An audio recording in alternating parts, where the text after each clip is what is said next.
नमस्कार आप सभी को। आज का अपना जो वीडियो है वो स्पेसिफिक बात करें तो आरपीएससी फर्स्ट ग्रेड बायोलॉजी 2025 में जो एग्ज़ाम होना है उस एग्ज़ाम की प्रिपरेशन कैसे की जाए और सारा जो विश्लेषण है वो क्या रह सकता है, क्योंकि अभी आरपीएससी ने एडवर्टाइजमेंट जारी कर दिया है, फॉर्म अप्लाई चालू होने वाले हैं और आप लोगों ने पहले से भी तैयारी चालू कर रखी होगी या जो स्टूडेंट अभी बीएड फाइनल ईयर में है या एमएससी फाइनल ईयर में है वो भी इसके लिए तैयारी करेंगे।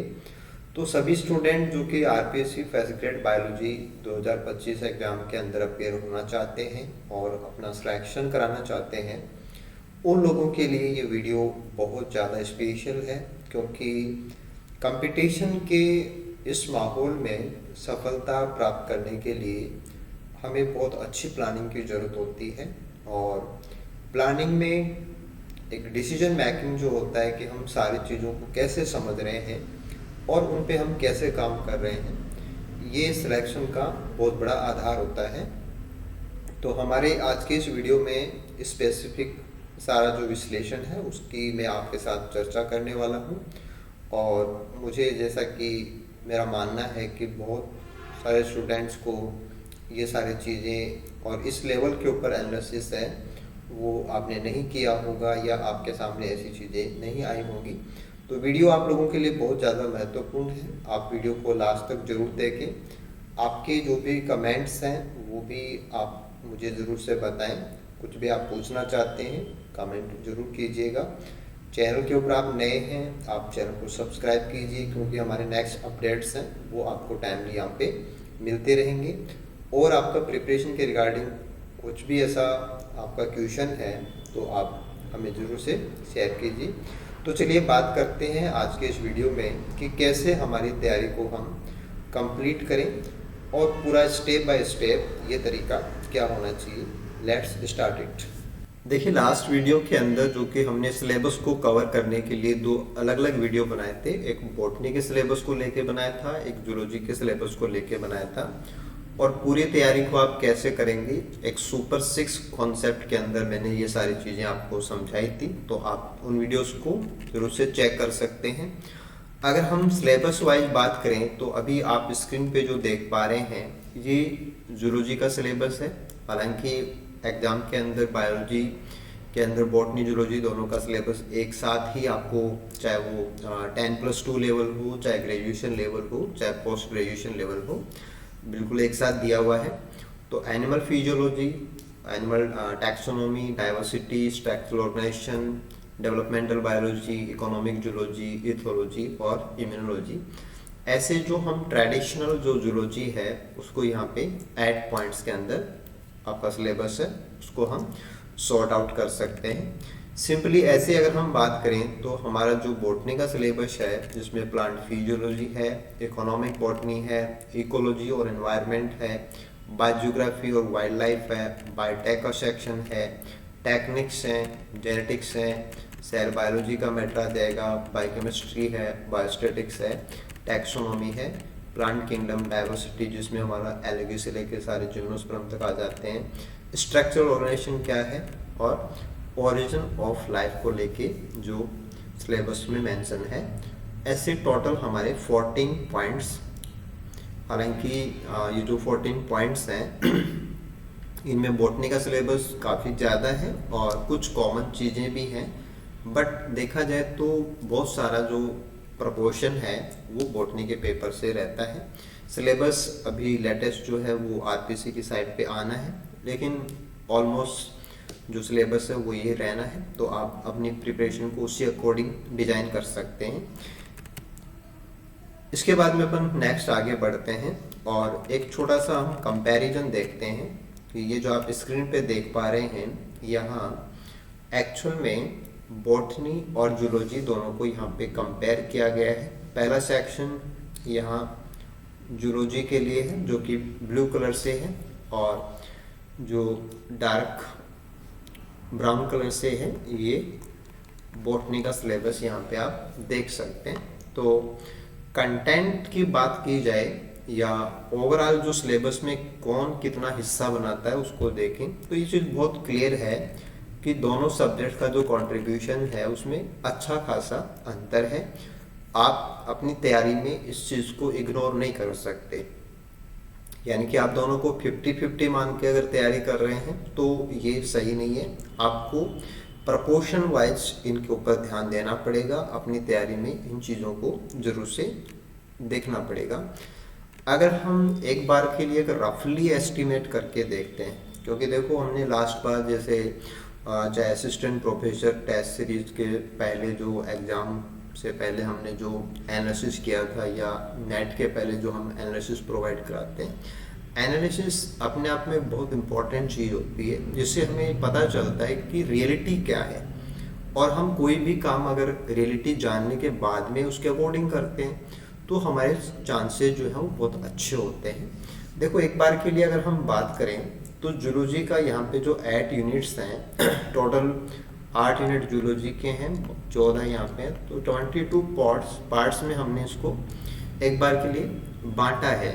अगर हम जूलॉजी की बात करें तो ये 8 पार्ट जो हैं वो 36% बनाते हैं, और बॉटनी का है वो तकरीबन 64% बनता है। आप अपनी सहूलियत के लिए रफली इसको 40% मान सकते हैं और इसको लूज आउट करके 60% मान सकते हैं कि 50% जैसा नहीं है, 50% से ज़्यादा जो वेटेज है वो बॉटनी की साइड से रहता है। ये तो सिलेबस की बात हुई कि मे बी आप बॉटनी के हैं तो आपको तो ये चीज़ बहुत अच्छी लग रही होगी, और आप जूलॉजी के हैं तो आपको लग रहा होगा कि नहीं ऐसा नहीं है, बहुत सारी कॉमन चीज़ें हैं, दोनों का 50-50 है। तो एक बार के लिए हम केवल मान रहे हैं, आगे हम और चीज़ें देखते हैं और उसके बाद में ये चीज़ कहाँ तक सही है वो अपन समझने की कोशिश करेंगे। चलिए हम आगे बढ़ते हैं, और अभी हमारे पास जो नेक्स्ट है ये आ गया हमारा लास्ट एग्ज़ाम पेपर, यानी कि 2022 का जो एग्ज़ाम लास्ट एग्ज़ाम रहा है, उस एग्ज़ाम के अंदर जो क्वेश्चंस आप लोगों से पेपर में पूछे गए थे उन सारे क्वेश्चंस को हमने सब्जेक्ट वाइज सॉर्ट आउट कर लिया है, और कौन सा क्वेश्चन कौन सी फील्ड से बिलोंग करता है ये पूरा एनालिसिस आप स्क्रीन के ऊपर देख सकते हो। जो ग्रीन कलर से मार्क हैं वो बॉटनी का सेक्शन है, जैसे ये एनाटॉमी का मतलब ये बॉटनी की फील्ड से जो एनाटॉमी है वहाँ का है, और जो रेड कलर से हैं ये जूलॉजी फील्ड से क्वेश्चन है वो पूछे गए थे। तो एक बार के लिए हम धीरे धीरे स्क्रीन को देखते हैं, आप भी यहाँ स्क्रीन को देख के समझ रहे होंगे कि क्वेश्चंस में जो अनुपात है वो बहुत क्लियर है। बॉटनी का जो प्रपोर्शन है वो काफ़ी ज़्यादा है, जूलॉजी का जो प्रपोर्शन है वो कंपैरेटिवली कम है। अगर इन चीज़ों को हम काउंट करके पूरा फिगर देखने की कोशिश करेंगे तो ये फिगर बहुत ही आपने कभी सोचा भी नहीं होगा, ये ऐसा फिगर है।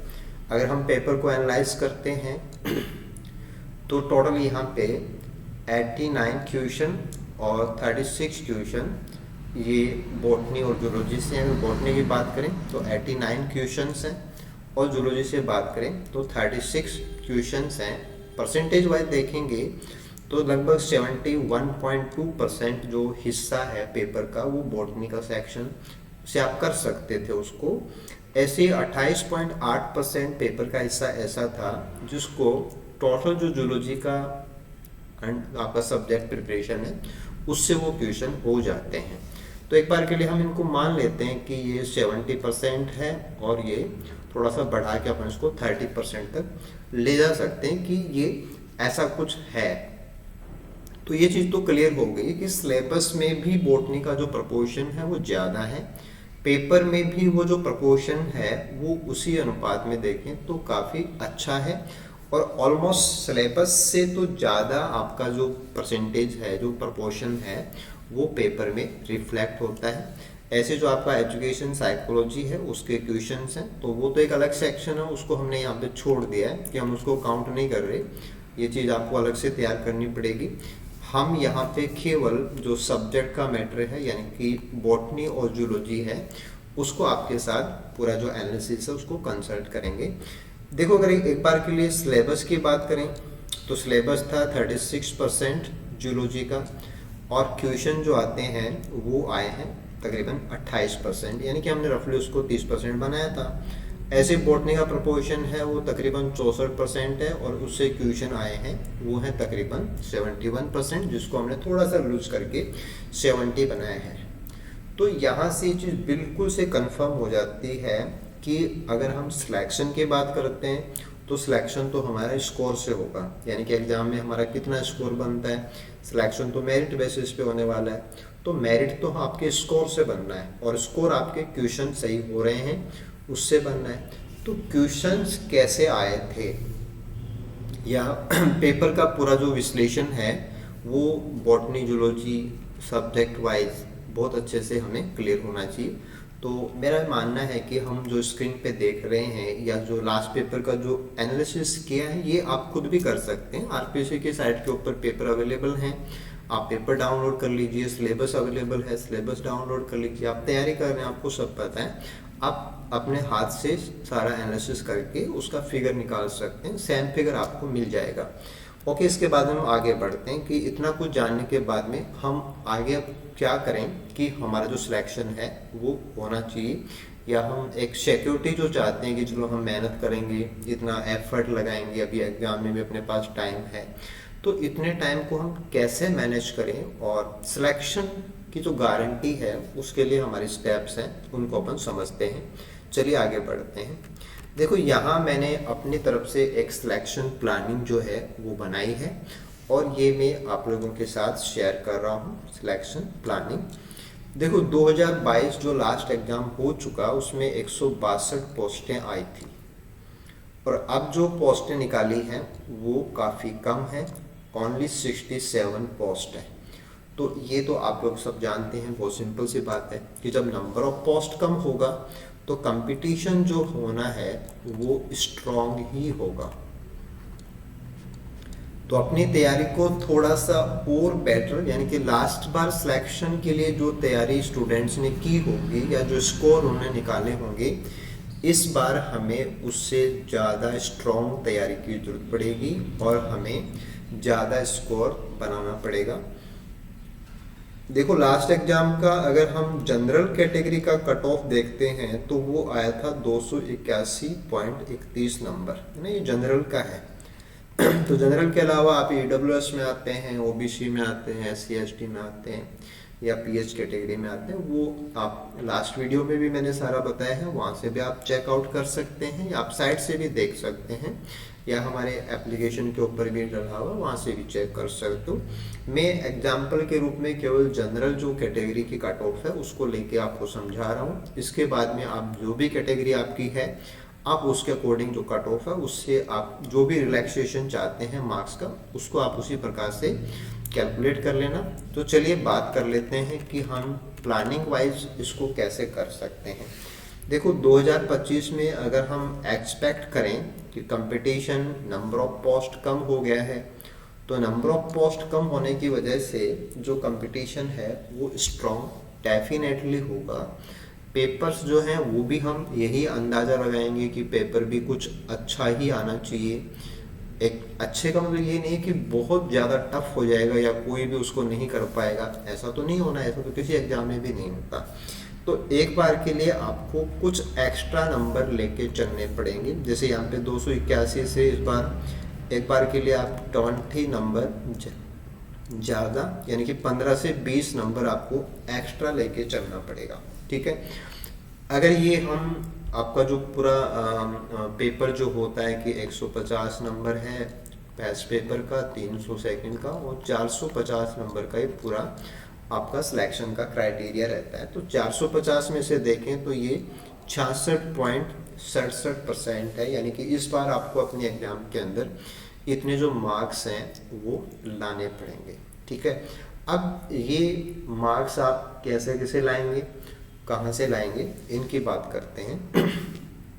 देखो, नीचे टेबल के अंदर मैंने सारी वैल्यूज़ को कैलकुलेट करके डाला है कि एक तो आपके पास सेक्शन है, जैसे आपको जीके का सेक्शन तैयार करना है, एजुकेशन साइकोलॉजी वाला सेक्शन है, जूलॉजी का सेक्शन है, और बॉटनी का सेक्शन है।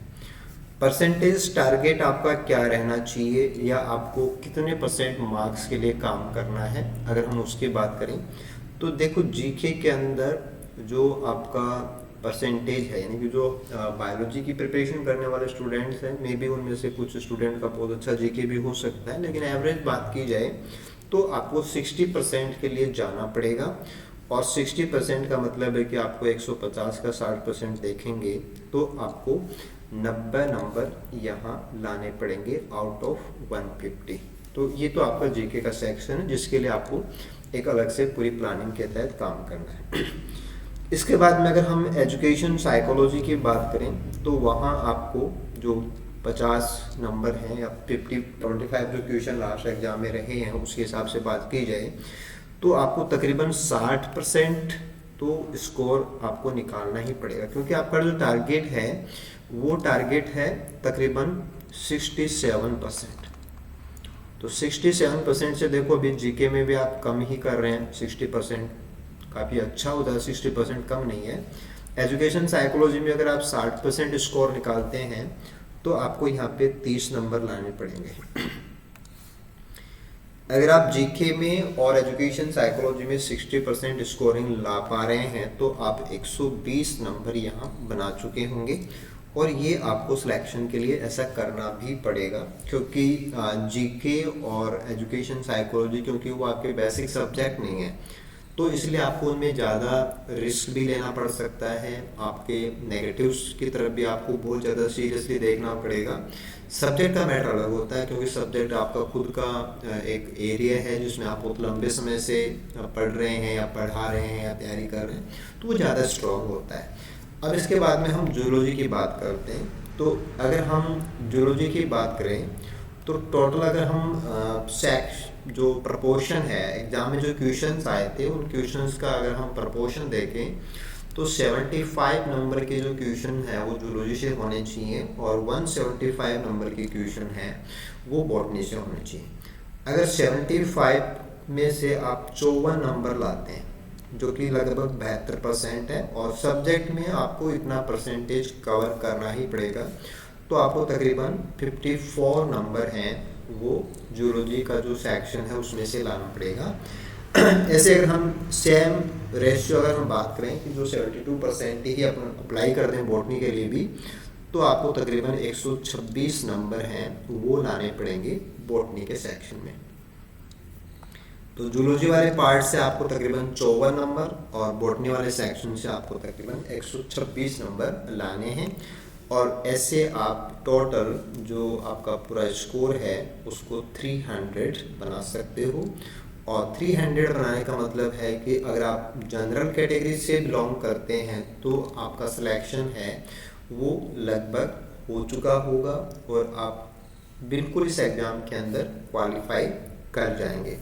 तो ये एक जो हम यहाँ पे एक टेबल के अंदर पूरा जो फिगर्स को हमने सेट किया है या पूरा जो पैटर्न है ना, ये कोई ऐसे अपने आप नहीं बनाया गया। आपने देखा कि सिलेबस को भी देखा है, पेपर के क्वेश्चंस को भी देखा है, दोनों के अंदर तालमेल है वो भी हमने इसमें डाला है। उसके बाद में एक अनुमान भी लगाया है कि एक्सपेक्टेड कट ऑफ है वो ज़्यादा ही मान के आपको तैयारी करनी पड़ेगी, क्योंकि सिलेक्शन चाहते हैं तो नंबर ऑफ पोस्ट कम है, तो वो चीज़ सीरियसली आपको इसमें डालनी ही पड़ेगी। और सेम चीज़ों को अगर आप इसमें कैलकुलेट करके लाएंगे तो हमारे जो फिगर्स हैं वो इस टेबल के अंदर बिल्कुल सटीक तरीके से काम करेंगे। अब आप जीके को भी बहुत ज़्यादा वैसे नहीं कर सकते कि मैं जीके में बहुत ज़्यादा नंबर ले आऊँगा, तो वो कोई बहुत ही रेयर स्टूडेंट हो सकता है कि वो ऐसा सोच रहा होगा। बाकी आपको ज़्यादा जो ध्यान देना होता है वो तो अपने सब्जेक्ट पे देना होता है, तो सब्जेक्ट के दम पे आपको सिलेक्शन यहाँ पे कराना है। और सब्जेक्ट को भी अगर आप बहुत ध्यान से देखें, इस पूरे फिगर को अगर आप देखें कि आपको क्या स्कोर चाहिए, तो उसमें देखो सबसे बड़ा जो कंट्रीब्यूशन आ रहा है वो आ रहा है बॉटनी की फील्ड से। कि अगर आप फर्स्ट ग्रेड बायोलॉजी के लेक्चरर जो लास्ट बार बने थे या जो इस एग्ज़ाम के अंदर जिनका सिलेक्शन होगा, तो उनको बॉटनी का जो सेक्शन है वो स्ट्रांगली प्रिपेयर करना पड़ेगा। और स्ट्रांगली प्रिपेयर करने का मतलब ये है कि आप थोड़ा सा ज़्यादा एफर्ट करें, तो जो 72% का आपने एक मार्जिन बनाया है, तो 72 से अगर आप 80 तक लाते हैं तो और भी अच्छा आप कर सकते हैं। सब्जेक्ट में इतना पॉसिबल है। तो ये जो हमारा पूरा एनालिसिस रिपोर्ट है ये हमें ये समझा रहा है कि हमें अलग अलग जो हमारे सेक्शंस हैं उसमें किस प्रकार से हमें हमारा जो इनपुट है वो डालना है और क्या हमारा फ्रेम होना चाहिए। और ओवरऑल बात की जाए तो सब्जेक्ट पे आपको बहुत ज़्यादा ध्यान देना है, सब्जेक्ट में भी बॉटनी के ऊपर बहुत ज़्यादा ध्यान देना है। तो अगेन ये बहुत अच्छा मैटर है कि पूरे राजस्थान भर की बात की जाए तो बेस्ट क्लासेस के लिए आप डेफिनेटली बिल्स को ज्वाइन कर सकते हैं। रही बात बॉटनी की, तो बॉटनी के लिए तो आपको बिल्कुल से वरी फ्री हो जाना है कि कोई चिंता ही नहीं है। आप यूट्यूब पे देख रहे होंगे, आप अलग अलग सोर्स से आपने काफ़ी कुछ एनालाइज किया होगा या आप देख रहे होंगे, जैसा कि मैंने भी नोट किया है कि बहुत कुछ गलत भी है। यानी कि काफ़ी वीडियोस जो टीचर्स कह सकते हैं, स्टूडेंट कह सकते हैं, वो अपलोड कर रहे हैं और उनमें बहुत गलतियां भी हैं। तो आपको तो फिर सिलेक्शन पे जाना है तो ये चीज़ तो ध्यान देना ही पड़ेगा कि आपके सिलेक्शन के लिए आपको ही सोचना है, कोई दूसरा कैसे सोच सकता है। तो सेम चीज़ अगर आप सीरियसली देख रहे हैं तो आई होप ये आज का वीडियो आप लोगों के लिए बहुत हेल्पफुल है।